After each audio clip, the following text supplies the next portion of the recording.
He's my You're sponsor. recorded. Rick, we ready? Yeah. Welcome everyone. We had a minor technical difficulty, but we're plugged in now. Welcome to Renew Recovery. We're here at Sweetwater Baptist down here in the Fellowship Hall. We meet here every Monday at 6 for a good, fabulous dinner that the ladies help us out with. And yes, very good dinner. And we have lesson at 6:30 or a short testimony. And then we do small group after that. To me, that's where all the magic happens. So we have two different ones, a ladies small group and a men's small group. And tonight I got the privilege to introduce a great friend of mine. He is my sponsor.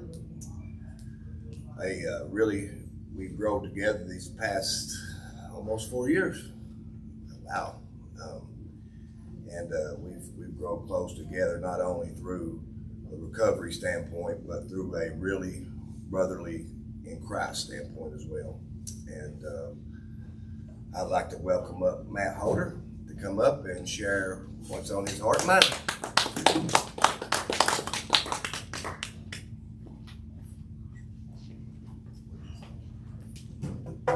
Thank you. First and foremost, thank you for that wonderful food. That was amazing. Yes, sir. Really appreciate it. I always find it an honor to be able to tell what God's done in my life, as far as where I was and where I am today. I do want to try to stick in the solution and not spend too much time in where things were.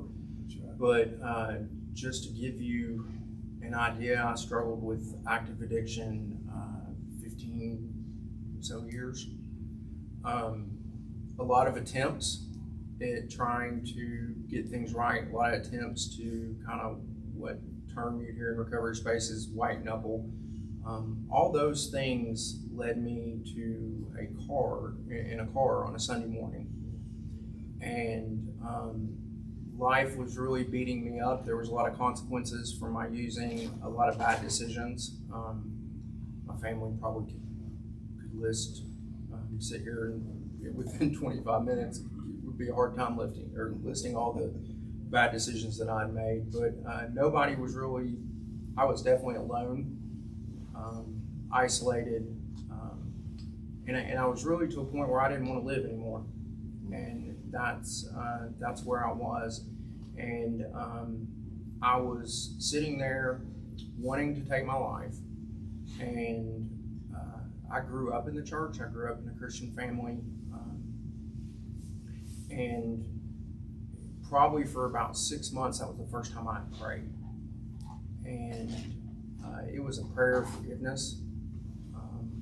And it was really, God, I am sorry my life has turned out this way. And there was a lot of shame involved. There was a lot of guilt involved. And in that moment, I knew exactly what to do. I ended up driving to the emergency room, and I remember telling the staff and the nurses that were there in the ER what I'd planned to do, and I remember the looks on their faces, and I also remember the kindness that they showed me, that they made me feel comfortable. And that's really where my recovery journey started. And the disease of addiction had progressed to a point where it wasn't going to progress any farther. I was an IV drug user. Probably for the last 5 or so years. I was not in good health. I was not in a good spiritual place. I had I'd been on probation for a long time, and I always tell people today that probation was pretty easy when you weren't using alcohol and drugs. It was pretty difficult if you were using alcohol and drugs. They seem to always want to, and that I used to think they always just wanted to put me in jail. The issue was certainly me, and I learned that over the course of recovery. So I had a bunch of consequences that had mounted up, and but even with that, there was this sense of, I remember being in the hospital that day, and there was this sense of relief, and I knew that I had stopped fighting at that point. I left there. I went to it was a mental health facility in Oak Ridge, and I got there, and I wouldn't give them a great Yelp review as far as like the detoxes that I was experiencing. I was pretty sick, and they gave you Tylenol, and that was about it as far as the detox process. And I remember this nurse coming in, and his name was Matt, and he came in the next day and he said, "Happy birthday." And it was the first day that I was there, and that's how out of it I was. I didn't even realize that it was my birthday. And he mentioned to me, he said, "You have a choice to make." And he shared with me that he had some of the same struggles that I had. And he said, "You have a choice to make right now." He said, you can get better, and this story can maybe help others. It can be something that God can use for the good, or you can be a sad cautionary tale that your family might tell a few people. And that was the first time I had hope. And things weren't easy. I left there. I didn't pass go. I didn't collect $200. I went straight to jail, and rightfully so. The first attorney that came to talk to me said, "You've been doing this for a long time, and you've gotten a lot of second chances and a lot of third chances, and the courts and the district attorney are tired of seeing you, and tired of you doing the same stuff, and then not reporting, not catching new charges, all of those things." And so he said, it's caught up with you. And he said, with everything that you're facing and with the new stuff, you're looking at 28 years. And if anything, if I wasn't, of course I was sober at that point, but if I wouldn't have been sober, that was very sobering. I remember my family did not, at that point, were loving me from a distance. My mother wanted nothing more than for me to get sober, and she prayed that. And I honestly believe that my mother's prayers had a great deal of the reason that I ended up getting better. I think my parents were talking to me out of pity at that point. I remember conversations with my dad that, I might not see him again. And there was this level of acceptance that was there. So about 2 weeks later, another attorney came down to see me, and she said, "I would like to take your case." And her name was Christy. And I said, "Christy, why would you want to take my case?" I often kind of use or I guess joke of it or make light of it that Judge Judy could have knocked this out before the first commercial break, because I wasn't a good criminal. I wasn't a good criminal at all. I think I get caught for every single thing that I ever did. I always left a really good trail coming right back towards me. And I said, you're not gonna, why would you want to take this? And she said, well, I want to take this because I think you're more than what that record shows. And I think that, I think we have a chance to be able to do something. Now you're probably going to spend some time incarcerated, but I think there can be more to this. And so there was another little one of those nuggets of hope. She said, what can I do for you? And I had been to treatment once at that point. Now, the first time I went to treatment, it was much like picking something to eat. when I was going down the line right over there. I was like, oh, well, I'll take a little bit of this and a little bit of that. Don't really want this. And that's how I was viewing recovery. And I'm sure I don't need to tell any of you how that worked out for me. It didn't work out for me. And taking those suggestions were really important. And so Christy said, what can I do for you in this situation? And I said, Christy, when I get to prison, if you will just get me into a program. See, before I would have turned up my nose at that, going to a program while I was incarcerated. But I said to her, I said, you know, just whenever I get there, get me in a program. That way, if I do get out of prison, then, you know, maybe I can learn to live with this disease. And so she said, I'll have a social worker come talk to you. And a social worker came talk to me. And the social worker said, you know, there's only really one option that I can see the courts agreeing to. And it is a program that is in North Knoxville that is very strict. And the courts love it. And I'll go ahead and tell you that if you don't follow these rules, you're coming right back here. And there's a lot of rules. And she said some of them aren't going to make sense, and but you're just going to have to do this. And the thing that was going through my mind, I was like, wait a minute. She said North Knoxville. That's not where we are right now. And so we went to court a couple weeks later, and my attorney said, look, the district attorney's agreed for you to go to this treatment center. Now, this doesn't get rid of your legal issues, but they're going to let you go as this is kind of progressing, and we'll see how things go. And if you finish treatment before you go back, you can transition into the halfway house. Now, you need to stay there, make sure you don't leave, make sure you follow all the rules. And there was a lot of willingness at this point. She said, now, there's one thing. She said, do you think you can make a $100 bond? Just a $100 cash bond? And I said, no, I don't. And she said, well, do you think your family would pay a bond? And I said, no, Christy, I don't.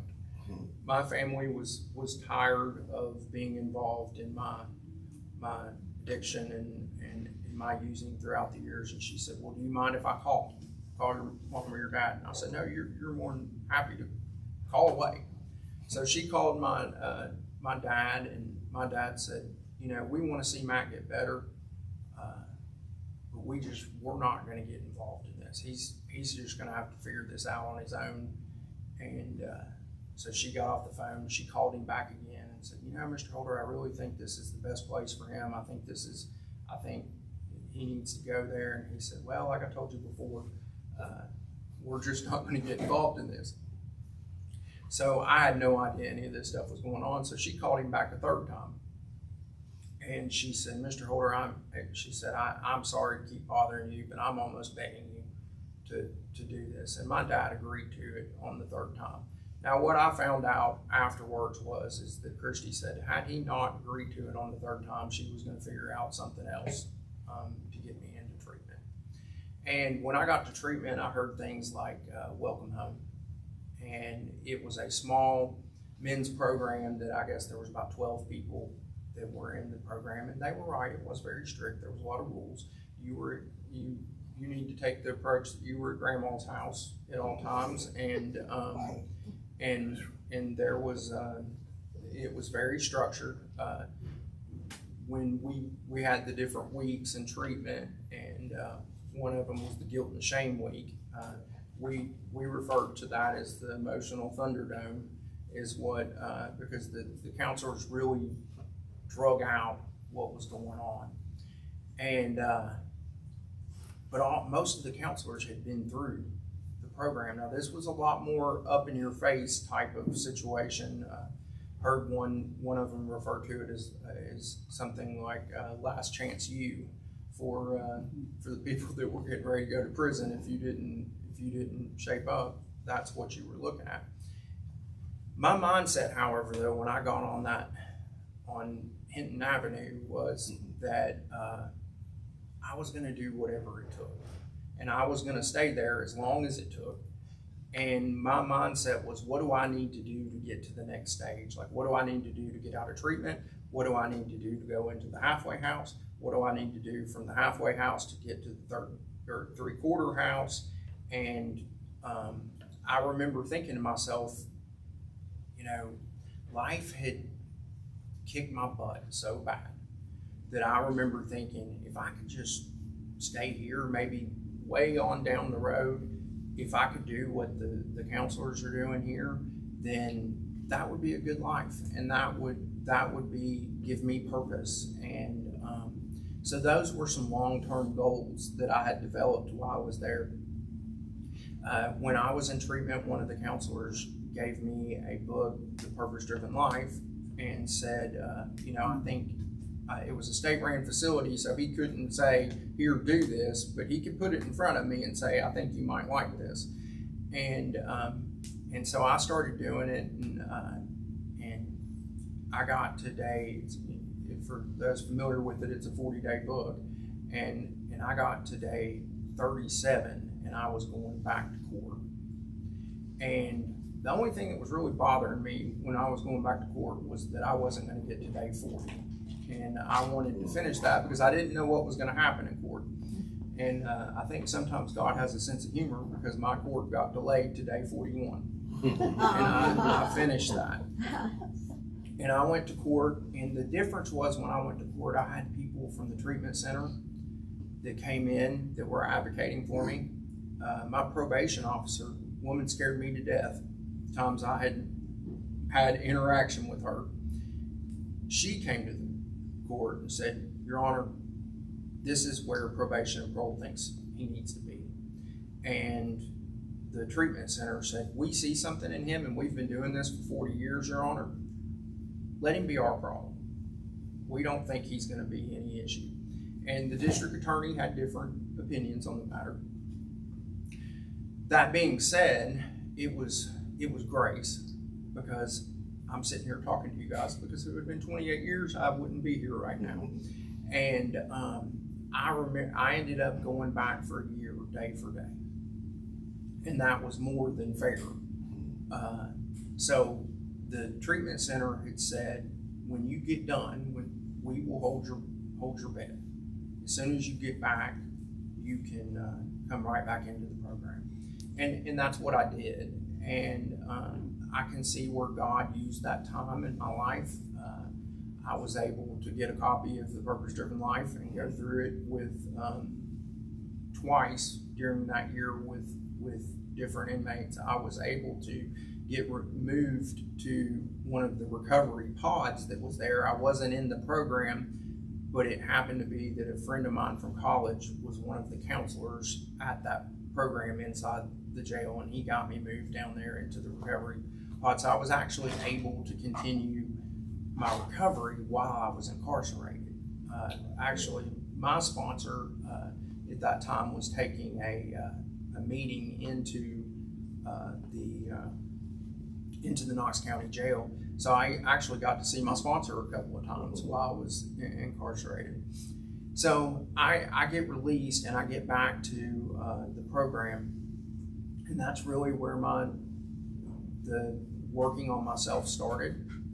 I started doing step work with my sponsor, started getting honest about my past, started being able to see, I would always say before, I'm not hurting anybody but myself.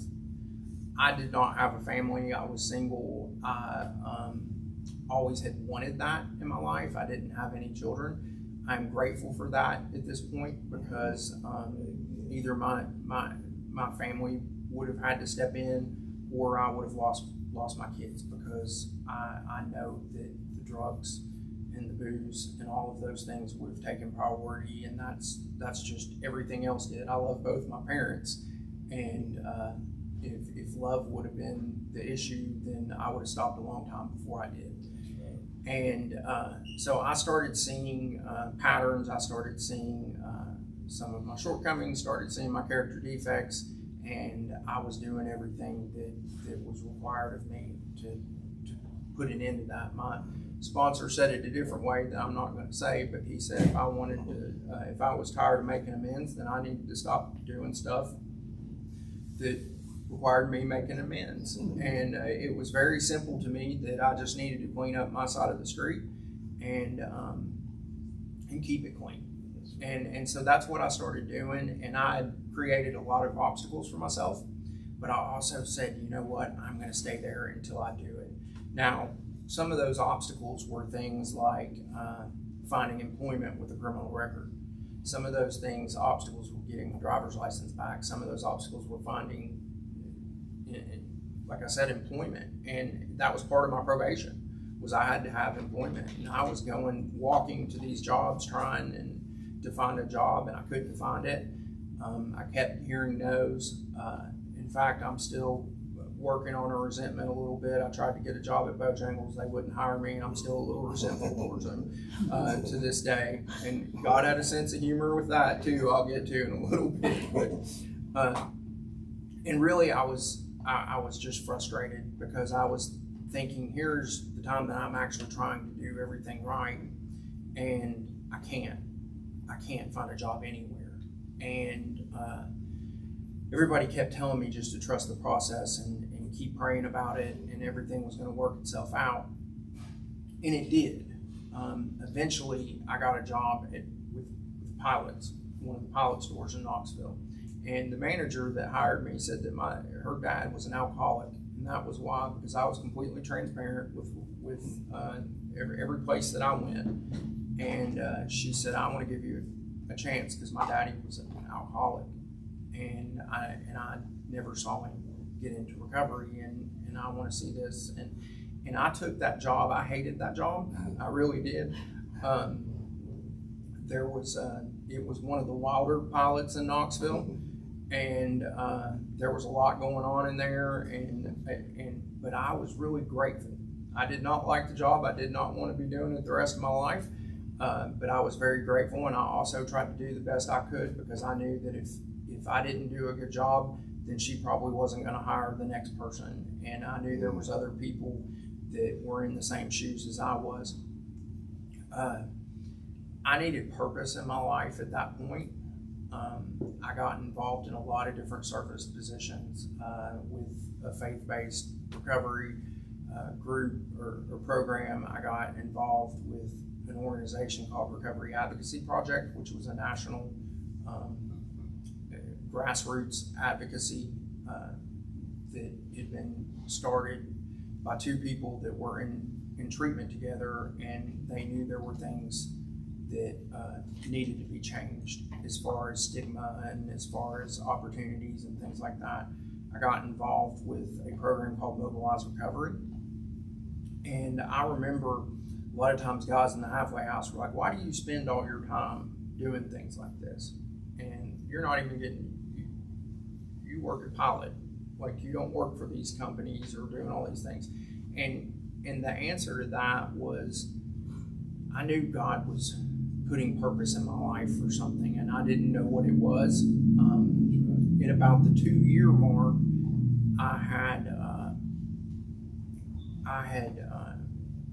was looking to get a certified peer recovery specialist through mental health and substance services, and there wasn't an opening at the treatment center that I had gone through and was living in I became a house manager, I guess, at this point. But the staff was trying to help me find employment in the recovery field, and I knew that was what I wanted to do. And I kept hearing no's on that.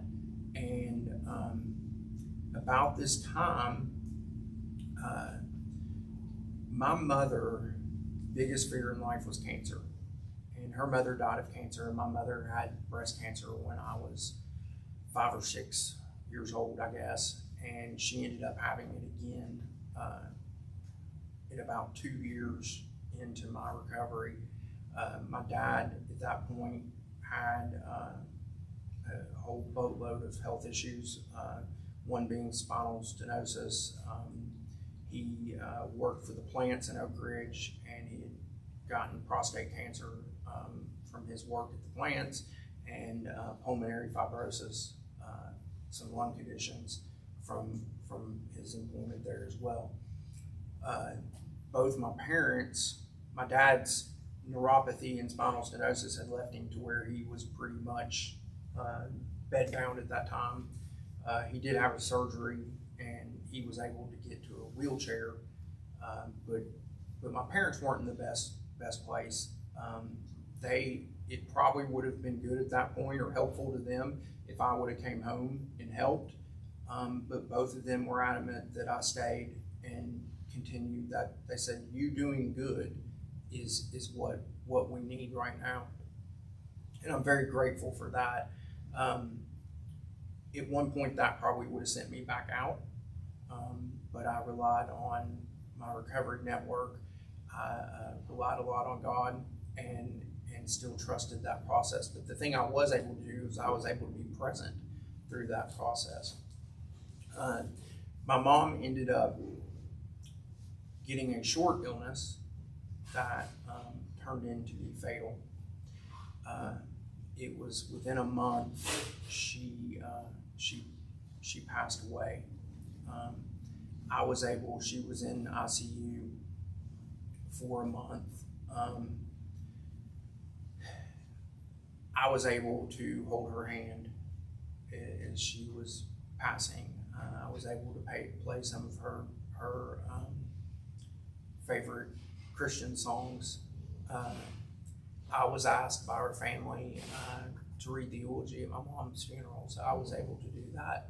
There was a time I would have been a huge sideshow at my mother's funeral, and that was not the case, being there. At that point,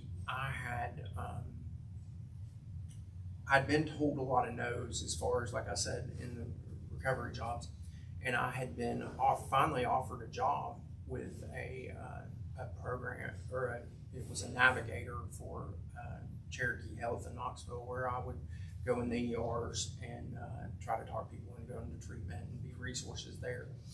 And I always thought that the bottom would fall out of that job, that they would realize who they were hiring, and then they would just change their mind, and it was a long process getting hired. So that was, I guess, my fear. And it took a long time, so those whispers were getting louder, like, oh, they figured out that, your record, even though I'd been completely transparent with people. And the day before, they finally contacted me and said, you need to come in and fill out the paperwork. The day before I was scheduled to do that, the treatment center that I worked for came to me and said, we've had a change. We know you're getting ready to take this job, but we would like you to come work for us instead. And the job as the navigator would have been a much better job, but I remembered what I had thought from the day I'd stepped foot on there, and there was a huge sense of gratitude for, and that gratitude remains today, for them giving me the space and the time to get my life back together, because in that time, I had been able to get my driver's license back. I had gotten the legal issues to where they were manageable. I had repaired relationships with my family. I had worked the steps. I had really changed my life. I didn't have a lot, but I was doing everything that I needed to do to keep my side of the street clean. So I ended up taking the job with the treatment center. Now, I was still and loved it. That's actually, can I say that? That's actually where I met Gabe. And I guess probably about a month and a half after I had been working there, a friend of mine that I'd been working with the mobilized recovery stuff said, and this was right after COVID, but all the COVID restrictions and all of those things were still going on. And I had met her through that, and her husband and her children had just moved to the area, and I didn't even know they lived in Oak Ridge.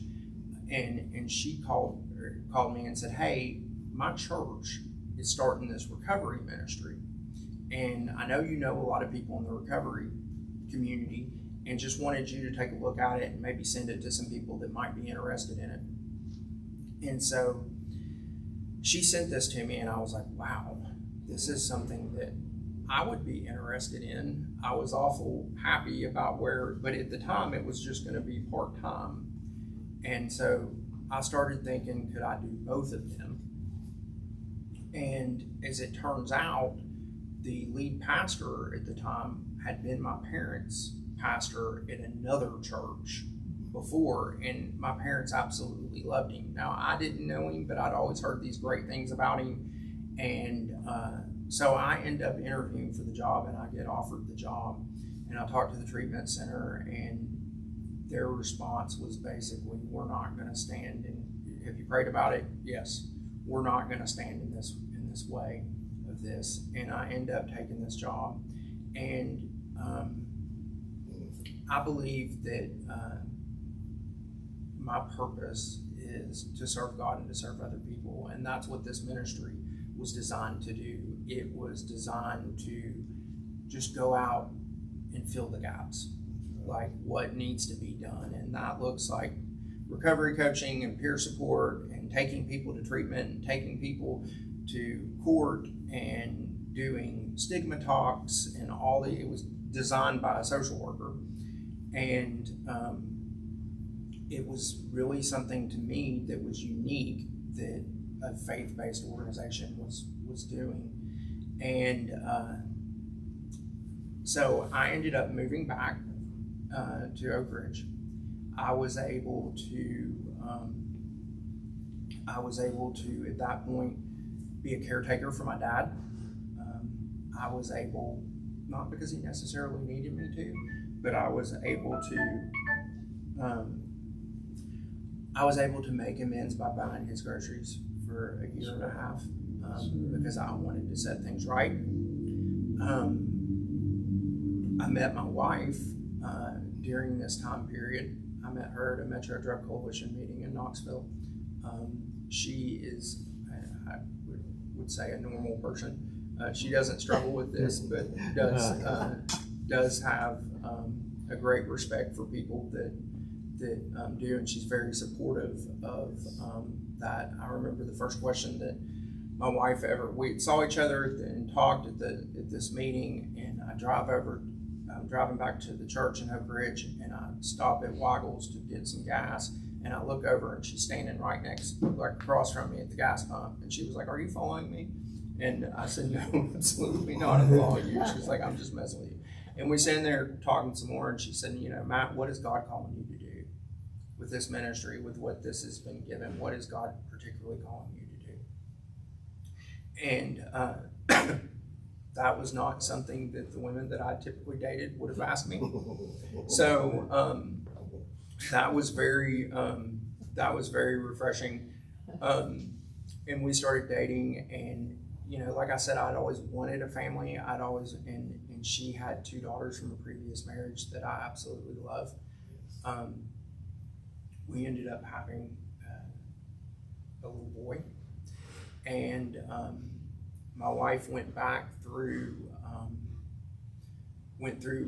my side of the family's ancestry.com or one of those websites, and she got the different names. And I was taking somebody to the treatment center that I went through, and way back on my side of the family, I guess it was my grandfather's great-grandfather's name was Hinton, and my wife had suggested that as one of the names.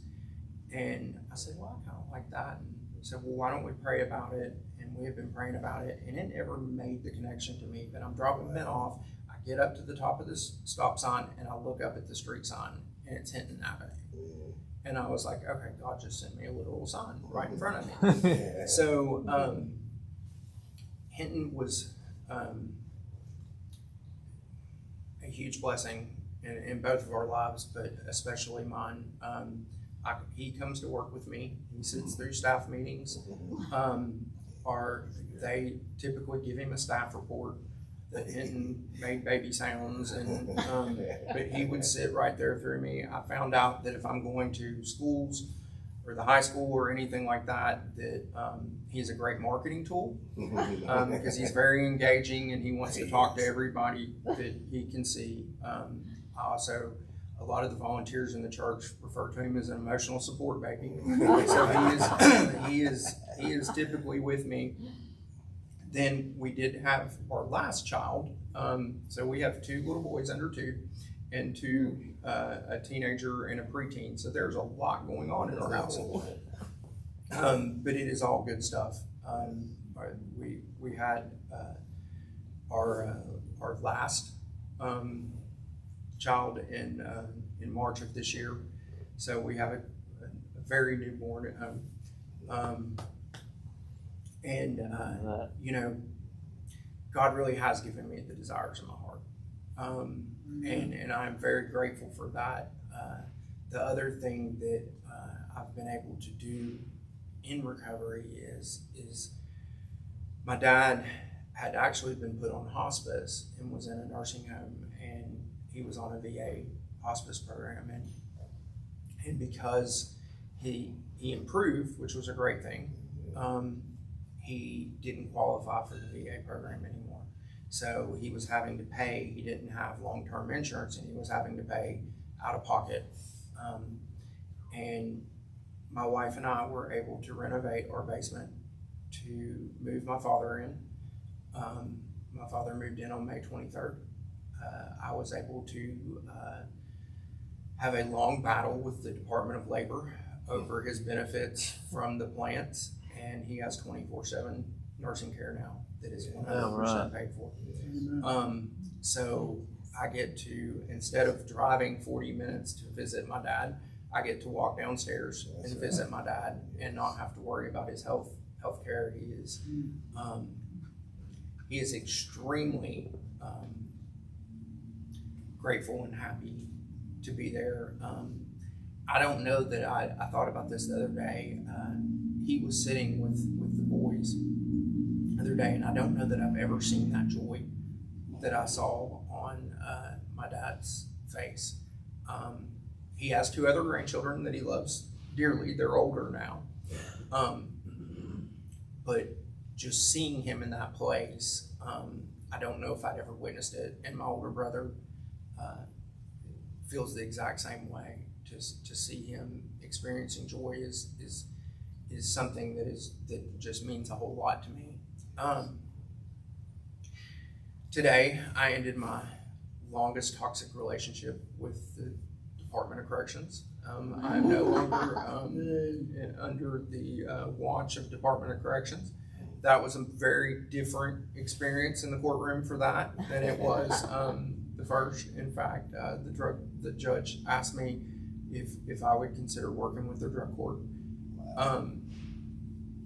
I have had so many service opportunities since I've been able to do since getting in recovery. I serve on the board of directors for Tennessee Overdose Prevention. They do all the billboards that you'll see, especially during the month of leading up to Overdose Awareness Day. Most recently, I am now serving on the board of directors at Ridgeview. So I was a patient at Ridgeview and now serve on the board of directors there, which is and it is absolutely nothing that I've done. It is absolutely what God has done in my life. For 15 years, I showed what I could do. And as long as I'm willing to show up and do the work, God does the rest. And I say that to bring, because I know the guilt and shame that crippled me for so long, and to be able to, where God can take our worst moments, our pain, our mistakes, or all those things, and turn around and the shame is gone. And to be able to use that for good is the most powerful thing that I can think of. It makes me it reminds me very much in Luke where Jesus is getting rid of the demon and telling him to go home and tell what God has done. And I had a demon for a long time, and just forever humbled and forever grateful for what God has done. I am, today recovery is pretty much my life. I still know that I need it because I know when I hear, do you think you're going to go to that meeting tonight? I know what that means. It's that gentle reminder of, hey, you're acting a little squirrely. It might be time to go to a meeting. And the difference is today I will receive that and trust that people that care about me and love me just want what's best for me. And I know that I'm one bad decision away from going back. But by the grace of God, I was given another 24 hours, and hopefully tomorrow I will have the same attitude and the same willingness and be able to collect another 24 hours. I think the most rewarding thing for me is to be able to see all the miracles.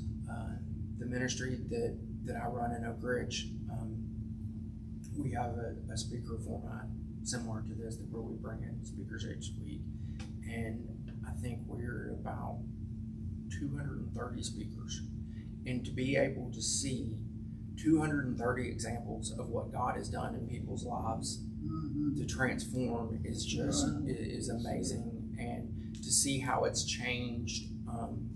There's been a lot of growing pains even within the congregation. The reason this was started was because out of tragedy, a family lost an adult child to an overdose. And it was one of those situations that they knew it was coming, and they took out a life insurance policy on him. And when he passed, the family came and said, here, this is yours if you want to start this. If you want to start something that can, and that's how God has provided. We have had a few donations like that right when everybody was like, okay, what are we going to do? And God's delivered out of the blue. We're currently working on trying to do a $3 million endowment that would secure it even if the church was no longer there. And the thing that I love is we heard from a county commission meeting that first responders were not responding to overdose calls in this trailer park because they were tired of going out there.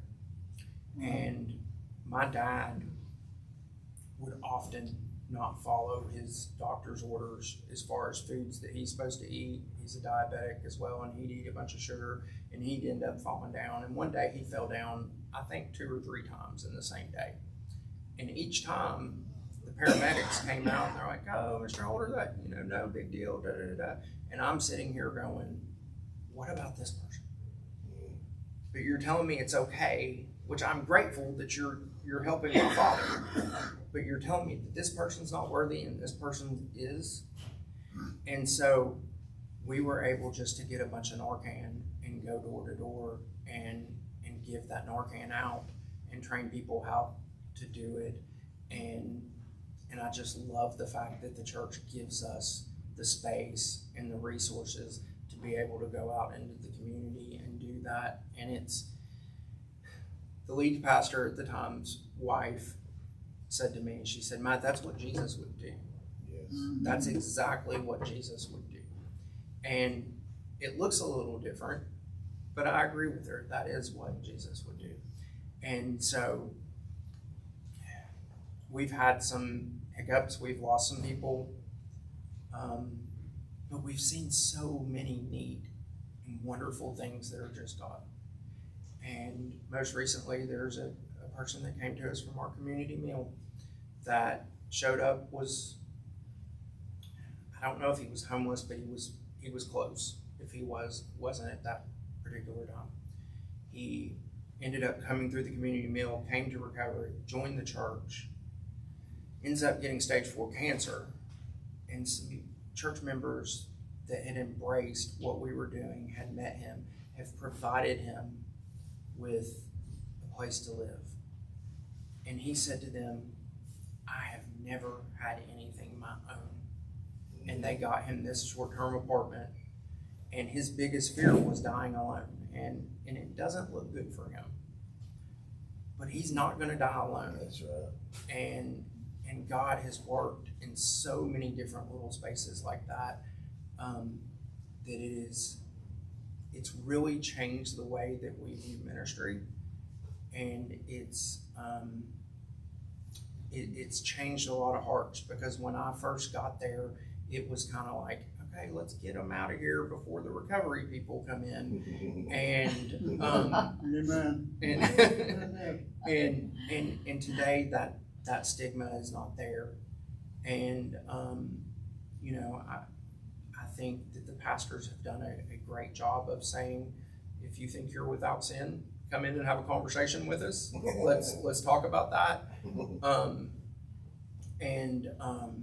It truly has been a blessing to watch, and just be a part of.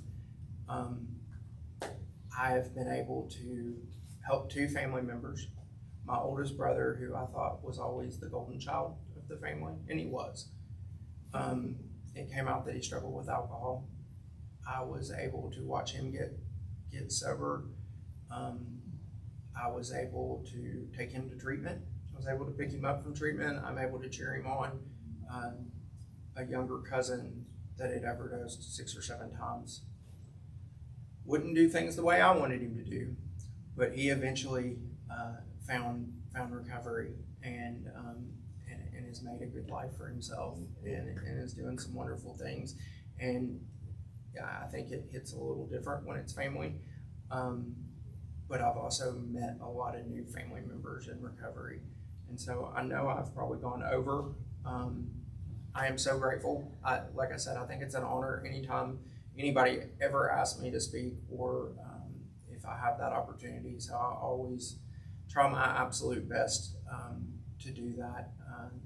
And also still following suggestions. My sponsor told me that if anybody ever asks you to come speak, you come speak. And he doesn't always live by that, but I certainly do think it's an honor, and so I'm very grateful for the opportunity. So thank y'all so much. Thank you.